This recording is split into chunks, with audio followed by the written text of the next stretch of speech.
예, 마태복음 25장 1절에서 13절 함께 한 마음으로 합독하겠습니다. 그런데 하늘나라는 저마다 등불을 들고 신랑을 맞으러 나간 열 처녀에 비길 수 있을 것이다. 그 가운데서 다섯은 어리석고 다섯은 슬기로웠다. 어리석은 처녀들은 등불을 가졌으나 기름을 갖고 있지 않았다. 그러나 슬기로운 처녀들은 자기들의 등불과 함께 통에 기름도 마련하였다. 신랑이 늦어지니 처녀들은 모두 졸다가 잠이 들었다. 그런데 한밤중에 외치는 소리가 났다. 보아라, 신랑이다. 나와서 맞이하라. 그때 그 처녀들이 모두 일어나서 제 등불을 손질하였다. 미련한 처녀들이 슬기로운 처녀들에게 말하기를 우리 등불이 꺼져가니 너희의 눈을 난 나눠주어야 했다. 그러나 슬기로운 처녀들이 대답을 하였다. 그렇게 하면 우리에게나 너희에게나 다 모자를 터이니 안 된다. 차라리 기름 장수들에게 가서 사서 써라. 미련한 처녀들이 기름을 사러 간 사이에 신랑이 왔다. 준비하고 있던 처녀들은 신랑과 함께 혼인잔치에 들어가고 문은 닫혔다. 그 뒤에 나머지 처녀들이 와서 주님 주님 문을 열어주십시오 하고 애원하였다. 그러나 신랑이 대답하기를 내가 진정으로 너희에게 말한다. 알지 못한다 하였다. 그러므로 깨어있으라. 너희는 그 날과 그 시각을 알지 못하기 때문이다. 아멘. 이 하나님의 말씀입니다. 오늘 이제 마태복음 마지막 시간으로 보내려고 하고요. 나머지 부분들은 좀 종종 그 평행본문들 다 중복되는 것들이 많아서 나중에 해도 괜찮을 것 같아서 일단은 오늘 이제 마태복음에만 있는 요거를 마지막으로 나머지 중복되는 건 다 뺐고 마무리하고 다음 주에 자세하게 하겠습니다. 오늘 마지막 시간입니다. 군 시절 이야기를 자주 하는 게 좋지는 않은데 그래도 오늘 군 시절 얘기를 하면서 시작해야 될 것 같아서 요즘 군대 뭐 힘들다 안 힘들다 말할 수는 있겠지만 사실은 군 시절 제가 제일 힘들었던 거는 뭐 훈련도 있고 뭐 군 생활도 있고 여러 가지가 있지만 그 야간 근무하는 게 좀 제일 힘들었었습니다. 사실은 20대 잠 많은 남자애들이 잠 안 자고 근무 주는 게 쉽지는 않습니다. 그리고 사실은 제가 근무하던 지역은 제가 거주하는 지역과 동일했기 때문에 근무할 때 제 고등학교 후배들이 교복을 입고 지나갔으니까 그 답답함이 이제 이루 말할 수가 없죠. 군복 입고 있는데 이제 사실 좀만 나가면 친구들도 살거든. 그래서 그런 동네에서 근무를 했기 때문에 근무하는 게 더 힘들었죠. 밤에 이렇게 그 쓰는 게 쉽지는 않았는데 또 저 도시 도농복합 지역이라 막 철책선은 아니고 그 탄약고 지키는 걸 했거든요. 근데 사실 탄약을 누가 훔쳐가지는 않잖아요. 전차포탄을 누가 들어와서 훔쳐가겠어. 사실 인간적으로는 쓸 필요가 없는데 그래도 이제 군인이니까 탄약을 지켜야 된단 말이에요. 탄약고 근무도 쓰고 또 뭐 이제 위병소는 저희가 안 했지만 뭐 불침번도 써야 되고 또 연대 와서는 좀 쓰기도 했었는데 여튼 이제 어려웠었어요. 그 불침범도 곤욕이고요. 새벽에 깬다는 거는 진짜 힘듭니다. 그래서 근무도 어려웠고 또 만약에 이제 탄약고 지키는 거 하면 선임이랑 2인 1조여가지고 사실 그때가 이제 부조리 하는 시간이거든요. 그래서 1시간 반 내내 갈구는 거야. 뭐 간부님들 선임들 이름 외웠냐, 우리 뭐 외웠냐, 그다음에 전 전차가 특기였으니까 전차 재원 같은 거 물어봐. 이거 뭐 몇 톤이냐, 몇 킬로로 갈 수 있냐, 몇 갈론, 갈론이란 개념 모르죠. 여기 전차에 몇 갈론이 들어가느냐. 갈굴 수 있는 게 많단 말이에요. 너는 왜 이렇게 군생활 못하냐고 해서 막 너무 힘들었었단 말이에요.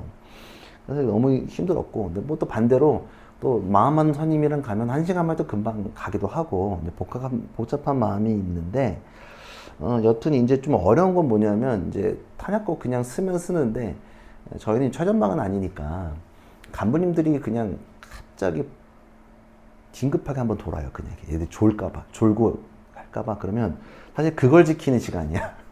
그래서 그게 언제 올지 몰라서 늘 긴장해야 되고 만약에 진짜 높으신 대장님이 오시면 뭐 여단장님이나 오시면 잘하면 또 포상을 받을 수 있기 때문에 막 그런 걸 기다리는 시간이었단 말이에요. 근데 여하튼 언제 등장할지 모르는 적 때문에 마음 졸이면서 좀 신경 써야 됐고 선임도 신경 써야 되고 또 언제 갈굴지 뒤에서 언제 갈굴지 모르고 앞에서는 언제 튀어나올지 모르니까 굉장히 긴장을 하면서 썼던 것 같아요. 그래서 잘못하면 영창도 가니까 군생활 하면서 두려운 마음에 썼던 기억이 납니다. 여하튼 뭐 최전방처럼 북한군 넘어오는 건 아니지만 그거보다는 덜 했겠지만 언제든지 무슨 상황이 벌어질지 모르겠다는 압박이 있었기 때문에 굉장히 좀 군 생활을 고달프게 했던 것 같아요. 언제 등장할지 모르는 적 때문에. 사실 언제 올지 모르는 무언가를 기다리는 것은 참 쉽지가 않습니다. 어린 시절 부모님 출장 가신 분들이 있는지 모르겠는데 출장 갔다가 몇 밤 자고 오신다고 했던 약속을 기다리는 것들이 좀 힘들기도 하고요. 혹은 자신이 고대하는 어떤 성취나 기대가 불현듯 온단 말이에요. 그거를 기다리는 것들이 참 쉽지가 않습니다. 그래서 뭐 이제 스포츠 스타나 연예인 스타들을 보면 사실 금수저에 열광하는 것보다는 고생 끝에 최고 정상 올라가는 사람들 더 좀 리스펙하고 칭송하는 부분들이 있단 말이에요. 그걸 강조하기도 하고요. 그래서 그 때를 묵묵히 기다리는 것들이 많이 있다는 거죠. 뭐 또 저는 아서 야구를 좋아하니까 야구 중에는 그런 게 많아요. 묵묵히 훈련하면서 터지는 선수들이 있어요. 그럼 그 선수들은 팬들이 더 조금 아끼고 사랑하는 그 때를 기다리는 선수들을 많이 좀 좋아한단 말이에요. 뭐 LG의 뭐 김현수도 그렇고 여러 선수들이 있어요. 여튼 그런 때를 기다린다는 거예요. 사실 이렇게 좀 다 핸드폰 들고 있는 시대라서 제가 상상을 좀 해봤는데 제가 어렸을 때는 핸드폰이 다 있지는 않았어요. 저만 있었거든요. 한 반에 2002년에 반 핸드폰이 갖고 있는 애가 6명이 안 됐어요. 그 중에 제가 한 명이었는데 그래서 핸드폰 없이 어떤 그 특정 지역에서 만나는 게 그 당시에 트렌드였어요. 맥도날드 앞에서 몇 시에 만나자. 그러면 하루 전나 이틀 전에 해놓고 한 일주일 전에 약속을 해도 그 시간을 잘 지켰었단 말이에요. 그 사람들 옛날 사진들 보면 맥도날드 앞에서 다 땅 보고 있는 것 사진들이 있고 개 쪼그려 앉아가지고 사람 기다리고 있는 모습들이 많이 있단 말이에요. 그래서 늦으면 안 됐고 그때 잘 맞게 등장했었어야 했는데 그래서 바람 맞는 경우들이 있었는데 그러면 이제 굉장히 분노함이 큰 거죠. 요즘은 바람 맞는 경우는 없죠. 미리 연락을 하거나 야 나오지 말아라 가라 뭐 여러 가지 등등등이 있단 말이에요. 혹은 청소년 시기에 스승의 날이었으니까 선생님과 헤어지면서 20년 뒤 뭐 몇 시 몇 분에 뭐 학교 몇 반에서 만나자 하고 진짜로 만나는 사례들이 막 있잖아요. 그런 게 감동적으로 우리가 접하기도 하고 그런 것 같아요. 저도 그런 약속을 하지 않지만 혹시 한다면 나갈 의향도 있거든요. 여하튼 신앙은 기다림의 연속이에요. 늘상 기다림입니다. 뭐 기다림에 대해서 계속 얘기했었어요. 예수님이 이 땅에 오심과 하늘로 가심을 기다렸었고 또 다시 임하실 예수님을 기다리고 있는 상황입니다. 맨날 성탄절에 이 땅에 오신 예수님을 기억하고 저희가 사순절을 보내면서 하늘로 가신 그 주님을 다시 한 번 더 기다렸고 이제는 이 땅에 오실 그 주님을 기다리는 때입니다. 때 자체가 오늘 본문이 기다림에 대한 때입니다. 오늘 본문의 배경은 이스라엘 한 결혼식장입니다. 당시의 결혼식은 우리처럼 하루에 끝나지 않고 일주일 이상씩 했다고 해요. 그리고 기후적 특성상 요즘 일교차가 심한 거 느끼시나요? 거기는 일교차가 심할 수밖에 없다. 왜 그럴까요? 뭐 지리 공부도 하네. 왜 그럴까요? 왜 일교차가 심할까? 사막 지역은 덥기도 하고 춥기도 하다. 비율이 작아가지고. 그렇지. 비열이 작아서 낮에는 엄청 덥고 밤에는 엄청 춥다. 그래서 자기 사막이나 중동 여행 가는데 반팔만 가지고 가면 감기 걸리고 얼어 죽기 십상입니다. 그래서 그 성서 인물들 보면 뭔가 다 뒤집어 쓰고 있는 이유가 바람 막이도 할 겸 또 이불도 하고 그런 게 있다고 했죠. 그래서 낮에 잔치를 할 수 없다. 당연히 못 한다. 더우니까. 그래서 밤에 잔치가 이루어지는 거죠. 그리고 당시에는 그러니까 뭐 불과 몇 년 전, 한 100년 전만 해도 사실 신랑이 신부를 데리고 가는 느낌이 기본이죠. 지금이야 그냥 서로 연애하고 시작했지만 불과 뭐 40년 전만 해도 선으로 부모님들 결혼하시고 그런 것들이 많이 있었단 말이에요. 그러니까 옛날엔 더 했겠죠. 당연히 신부를 데리고 오는 것들이 많이 있죠. 왜냐하면 가문과 가문의 약조로 이루어지는 결혼들이 많이 있기 때문에 정약 결혼이라고 하죠. 가문과 가문이 서로를 공격하지 않기 위해서 약간 볼모로 결혼하는 것들이 많이 있다. 그래서 로미오와 줄리엣이 있고 사랑에 결혼 못하는 것도 있고 때로는 사랑하지 않는데 결혼하는 가문들이 있다는 거예요. 그리고 오늘은 신랑을 기다리는 10명의 처녀가 있다는 거예요. 그렇다고 해서 신랑 하나랑 10명이랑 결혼하느냐 그런 건 아니고 한 명이 있는데 나머지는 들러리 함께 하는 친구들이라고 보면 좋겠습니다. 10명을 다 할 수는 없죠. 성경에 그런 거 없습니다. 그래서 처녀들이라고 하는 게 더 중요하고요. 그리고 뭐 사실 처녀성보다도 여인들이라고 이해하는 게 좋을 것 같기도 합니다. 여하튼 숫자 열은 유대적 전통에서 충만성과 완전성을 동시에 가지고 있다. 왜냐하면 열 하면 떠오르는 것들이 많이 있죠. 10계명, 10가지 재앙, 11조, 10에 대한 것들이 많이 있습니다. 전통들이 있고요. 여튼 10명이 시작됩니다. 그리고 10명을 두 그룹으로 오늘 본문은 구분합니다. 1절, 2절 보면 그런데 하늘나라는 저마다 등불을 들고 신랑을 맞으러 간 열처녀에 비길 수 있을 것이다. 그 가운데서 다섯은 어리석고 다섯은 슬기로웠다. 슬기로운 처녀와 어리석은 처녀를 두 급으로 5대5로 구분합니다. 그리고 슬기롭다는 원어로는 신중하다라는 의미를 가지고 있습니다. 신중한 처녀들 5명이랑 조금 똑똑하지 못한 처녀 5명을 구분했다. 그리고 3, 4절에 보면 어리석은 처녀들은 등불을 가졌으나 기름을 갖고 있지 않았다. 그러나 슬기로운 처녀들은 자기들의 등불과 함께 통에 기름도 마련하였다. 요즘 삶에 중요한 건 배터리죠. 전기자동차에서 제일 중요한 거는 사실은 배터리가 제일 중요하다고 해요. 그것 때문에 배터리 그 재료 때문에 중국과 미국, 우리나라 사귀어가지고 고생하고 있잖아요. 그리고 배터리 용량에 따라서 차의 가격이 이렇게 구분된다고 해도 과언이 아니라고 해요. 이해되시나요? 이게 차 안 사니까 우리 핸드폰으로 봤을 때 요즘 스마트폰에서 제일 중요하게 강조하는 부분이 뭐죠? 광고할 때 이 핸드폰은 배터리 효율성이 좋다라는 것들을 강조합니다. 매번 새로운 제품 납품 때보다 이전 시리즈보다 배터리 효율이 얼마큼 더 좋아졌다. 배터리가 되게 중요하다는 거죠. 정확한 수치인지는 모르겠지만 사람들 90%가 배터리가 좀 없다면 불안을 느낀다고 해요. 다 느껴본 적이 있다고 해요. 여러분 느껴본 적 있으세요? 10% 바깥에 나가는데 핸드폰 10%밖에 없다. 배터리. 불안할 뿐더러 만약에 삼성페이 같은 거 쓰시는 분들은 결제도 안 되는 최악의 상황으로 벌어진단 말이에요. 저는 뭐 애플페이를 쓰지는 않지만 핸드폰 없으면 진짜 어디도 못 갈 것 같다는 느낌이 있긴 있어요. 근데 그게 잘 다녔는데. 그래서 얼마나 심각하면 보조 배터리 다 가지고 다니는 것들이 국룰이죠. 심지어 우리나라는 버스에서도 충전을 하게끔 이러한 한국 사람의 마음을 달래주는지 버스에서 충전할 수 있잖아. 그리고 뭐 지하철 어디 어귀에 가면 충전할 수 있는 거죠. 동일해요.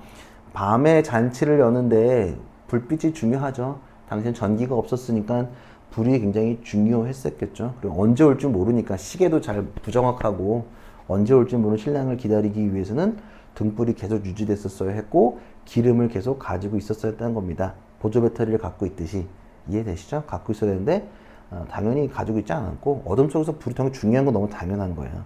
그리고 슬기로운 처녀들은 기름을 준비했고 우리말로 하면 지금 예수님이 비유했던 보조 배터리 챙기라고 했을 것 같은데 보조 배터리 준비한 거고 어리석은 처녀들은 준비하지 않았다. 이게 중요한 겁니다. 그래서 5절에서 7절 보면 신랑이 늦어지니 처녀들은 모두 졸다가 잠이 들었다. 그런데 한밤중에 외치는 소리가 났다. 보아라 신랑이 다가와서 맞이하라. 그때 그 처녀들이 못 일어나서 제 등불 송제를 했다. 신랑이 오는 것이 늦어지니 모두 졸았어요. 사람은 졸리죠? 아까 근무 쓸 때 조는 것 저도 근무 쓸 때 많이 졸았었거든요. 졸아요. 그리고 신랑이 갑자기 등장해요. 그럼 어떻게 해야 돼? 누군가가 등장을 하고 소리를 빡 치면 전신 바짝 차리고 행동을 해야겠죠? 이 사람들이 밤새 있었던 이유가 뭐야? 신랑을 맞이하기 위해서, 환영하기 위해서 기다리고 있던 건데 달려가는 거죠. 근데 8절에 보면 미련한 처녀들이 슬기로운 처녀에게 말하기를 우리 등불이 꺼져가니 너희들의 기름을 좀 나눠줘야 하였다. 기름을 준비하지 못한 처녀들 위기가 발생하는 거죠. 기름 빌려달라고 요구합니다. 근데 그러나 처녀들이 응하지 않죠. 9절에 보면 슬기로운 처녀들이 대답하였다. 그렇게 하면 우리에게나 너에게나 다 모자를 터이니 안 된다. 차라리 기름 장수들에게 가서 사서 써라. 슬기로운 처녀들은 어리석은 처녀들의 부탁을 단호하게 거절합니다. 야박하게 느껴지기도 하죠. 단호박딱 됐다고 사서 쓰라고 한 거와 거의 동일합니다. 그리고 미련한 처녀는 어떻게 할 수가 없잖아. 그러니까 10절 11절에 보면 미련한 처녀들이 기름을 사러 간 사이 신랑이 왔다. 준비하고 있던 처녀들은 신랑과 함께 혼인잔치에 들어가고 문은 닫혔다. 그 뒤에 다음 처녀들이 와서 주님 문을 열으시오 하고 애원하였다. 이미 늦었고 문 닫혔어요. 그쵸? 이미 기름 사러 간 사이에 이미 지금 오고 계시는데 등불 없다고 빨리 옆에 슈퍼 가서 옆에 GS25시 가서 뭐 배터리 충전하고 오면 이미 뭐 손님 다 둘러보고 가시면 끝난 거죠. 문 닫힌 거죠.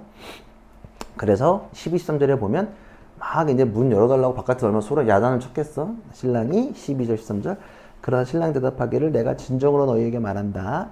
나는 너희를 알지 못한다 하였다. 그러므로 깨어있어라. 너희는 그날과 그 시각을 알지 못하기 때문이다. 라고 하고 이야기가 끝납니다. 시험 기간에 벼락치기를 해서 좋은 성적을 거둘 수 있을까? 라고 질문을 했을 때 가능합니까? 벼락치기에서 좋은 성적을 내는 친구들이 사실은 뭐 없죠. 불가능에 가깝습니다. 물론 내신 시험은 가능할지도 모르겠습니다. 벼락치기로 공부 저도 뭐 많이 했던 것 같은데 대충 알고 있으면 알고 있다는 전제 하에 벼락치기를 하면 어느 정도 하지만 장기적으로 준비해야 되는 수능에서는 벼락치기로 수능 봐서 잘하는 친구들이 없겠죠. 없다고 봐도 무방하다고 저는 생각합니다. 신앙생활도 벼락치기 신앙이 있어요. 동일해요. 특별할 때나 시기에 맞춰서 참석하는 경우들이 많이, 그런 사람들 보통 이제 뭐 프로 참석로라고 얘기하잖아. 그러니까 행사에만 참석하는 친구들이 있어. 수련회 때만 왔다가 가는 친구들도 있기도 하고, 평상시에는 관심도 없다가, 아니면 얄미운 애들이 있어. 막 선교 갈 때만 막 좀 가거나, 어떤 막 되게 스페셜하게 뭘 할 때만 오는 친구들이 좀 얄밉기도 한데, 사실은 그건 건강하지 못하다고 생각합니다. 왜냐하면 벼락치기 공부랑 똑같거든요. 그때는 반응할 수 있겠지만 사실 오랫동안 기억하거나 무언가를 배울 수 없기 때문입니다. 마태복음 26장 40절에 보면 예수님은 제자들에게 후에 뒤에 뭐라고 하면 깨어 기도하라고 하세요. 시험에 빠지지 않도록 깨어서 기도하여라. 마음은 원하지만 육신이 약하구나 라고 말씀하세요. 우리 신앙에서 말씀, 기도, 찬양은 모든 교회에서 강조하는 부분입니다. 이 세 가지를 강조하지 않는 교회는 좀 이상한 교회라고 봐도 저는 무방하다고 생각합니다. 그것은 어떠한 교회 형태, 캐톨릭 교회든 개신교든 혹은 조금 더 리버럴한 집단이든 누구든 기도하는 것을 등한시하는 집단들은 없습니다. 그래서 이것들이 강조되다 보니까 우리가 잊혀지는 게 뭐냐 하면 분량만을 강조하는 경우도 있습니다. 시간을 많이 기도해라. 그래서 부흥 강사 목사님들은 막 내가 소실적에 하루에 막 10시간을 기도했느니 뭐 나무 뿌리를 뽑았느니 이런 얘기들을 많이 한단 말이에요.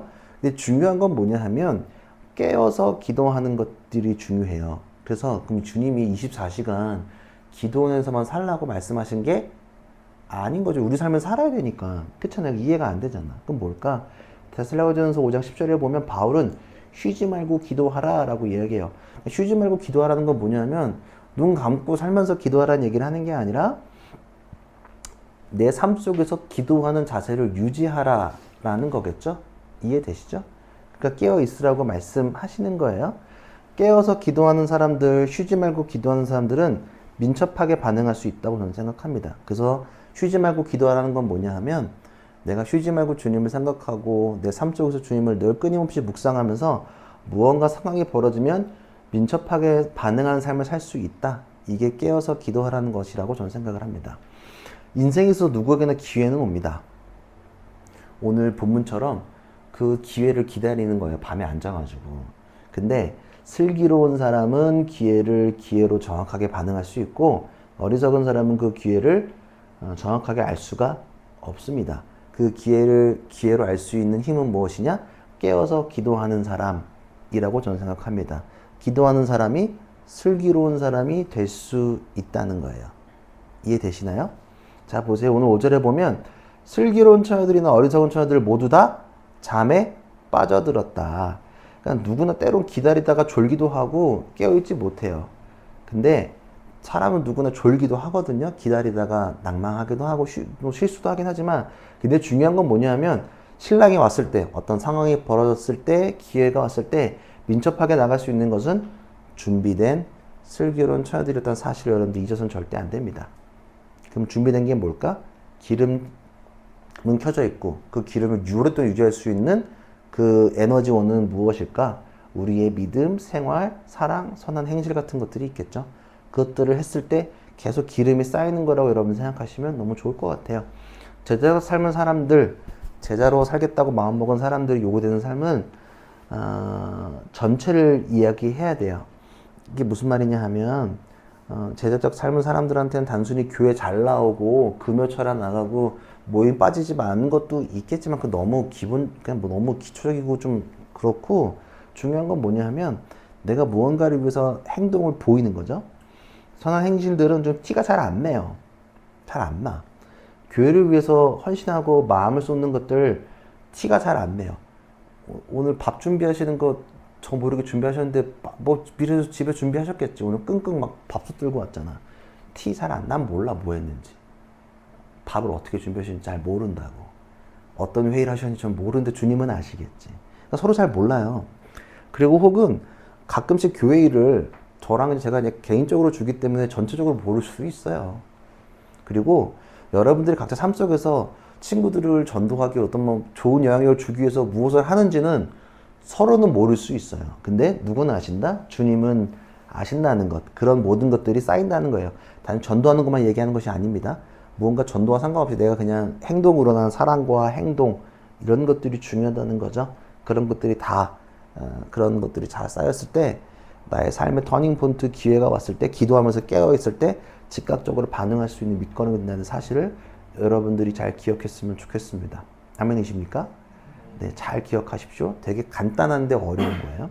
그 사실 기억했으면 좋겠고, 또 제가 중요하게 보는 포인트는 뭐냐면, 슬기로운 처녀들이 어리석은 처녀들의 기름 요구를 단호하게 거절했다는 것입니다. 왜 그럴까? 신앙은 타인의 것을 절대로 빌릴 수 없기 때문이에요. 절대 남의 것을 빌릴 수 없다. 제가 안타까운 것, 이게 뭐냐면 500년 전에 마틴 루터가 종교개혁한 건 알고 있죠. 기본적으로 카톨릭에서 나온 계기가 뭐냐 하면, 제일 큰 계기 중에 되게 많은데, 많은 조항들이 있는데 되게 중요한 게 뭐냐 하면, 로마 카톨릭이 성전 건축에 혈안이 돼 있었어요. 그때 당시에. 한국 교회랑 되게 비슷하네. 그치? 지금 건축 많이 못하는데 한 10년 전만 해도 막, 지금 아까 아침에 막 우리 팔린교회 얘기했었는데, 비싼 교회 얘기했잖아. 저기 옆에 있는 저 사면 좋겠다 하고 싶은 교회 되게 비싸더라고. 저거 지으려 그러면 얼마나 돈이 필요했겠어. 그러니까 당시에는 면죄부를 팔았죠. 이 면죄부가 뭐냐 하면, 뭐 여러 가지 면벌부 여러 가지, 근데 맥락은 뭐냐 하면, 죽은 친척과 예수를 모르는 잘 못하다가 죽은 부모를 위해서 내가 지금 이 면죄부를 사면 지옥에서 천국으로 바뀐다. 그래서 사라 라고 많이 판매했다는 거예요. 근데 이게 맞을까? 아니죠. 그건 전혀 상관없죠. 이미 심판 끝났는데 뭘 어떻게 하겠어. 끝난 거예요. 그리고 그래서인지 몰라도 교회에서 마치 절에서 진행하던 수능 100일 기도 같은 것들, 100일 기도 할 수 있어요. 그건 나쁘지 않아요. 근데 중요한 건 뭐냐면, 손녀와 자녀는 교회 다니지도 않고 예수 믿지도 않는데 그 부모들만 열심히 간절히 기도한다는 거예요. 그래 놓고 만약에 좋은 대학을 가면 막 그거 갖고 막 감사 헌금을 하고, 또 그거를 또 교회에서 목사님이 받아가지고 기도해서 응답이 됐다는 둥, 사실 그거는 일도 상관없는 일이라고 생각합니다. 내가 믿지 않는데 부모님이 기도한다고 뭐가 바뀔까? 어느 정도 맥락은 바뀔 수 있겠지만 큰 결과는 바뀌지 않다고 생각합니다. 중요한 게 뭐냐 하면, 기름과 믿음을 빌려줄 수 없다는 거예요. 스스로 준비해야 한다는 겁니다. 신앙은 스스로 하는 것밖에 없어요. 저도 제 신앙의 기름을 빌려드릴 수가 없어요. 제가 할 수 있는 건 뭐냐 하면, 저는 여러분들이 기름을 준비할 수 있도록 도와드리는 역할을 하는 것이다. 그런 믿음의 원리를 잘 봤으면 좋겠습니다. 저는 기름을 드릴 수가 없어요. 여러분들이 기름을 계속 비축할 수 있도록 도와드리는 역할은 제가 하는 거지만 절대 못합니다.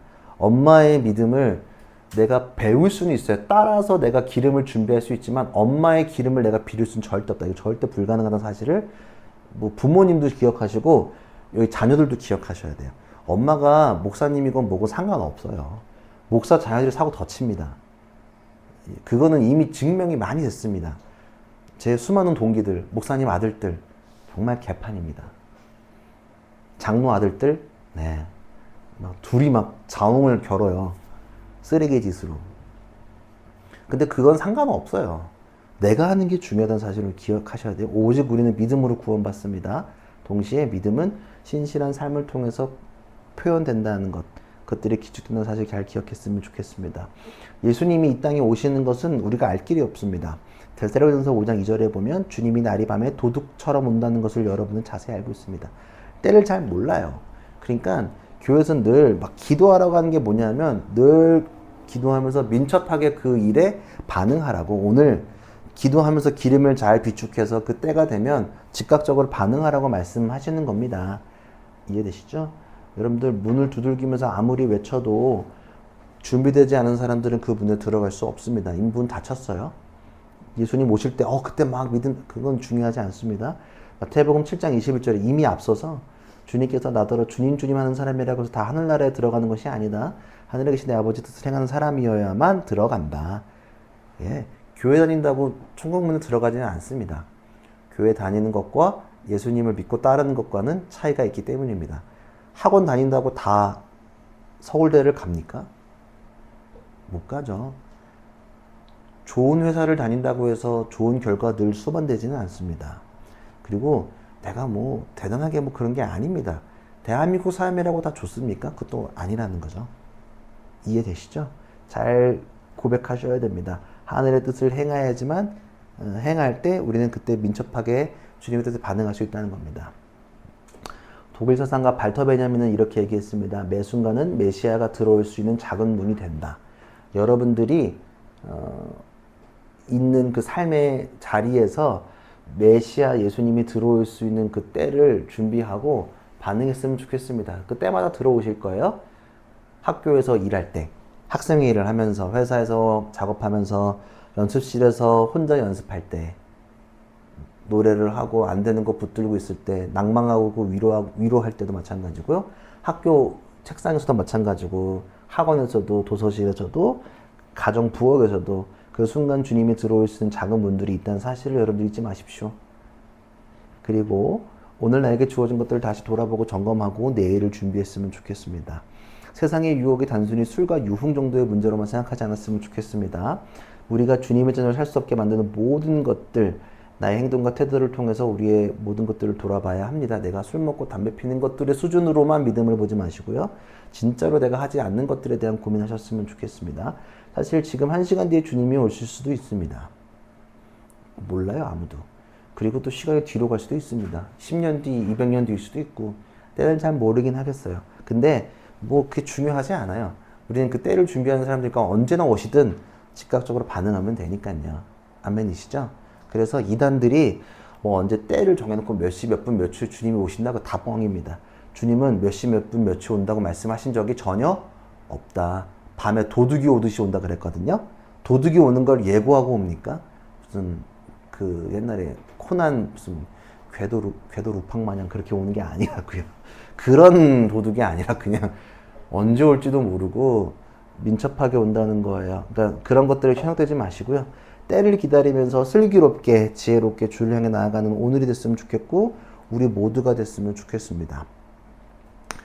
슬기로운 모두가 되기를 간절히 기도합니다. 우리 같이 기도하면서 주님께 나아갑시다.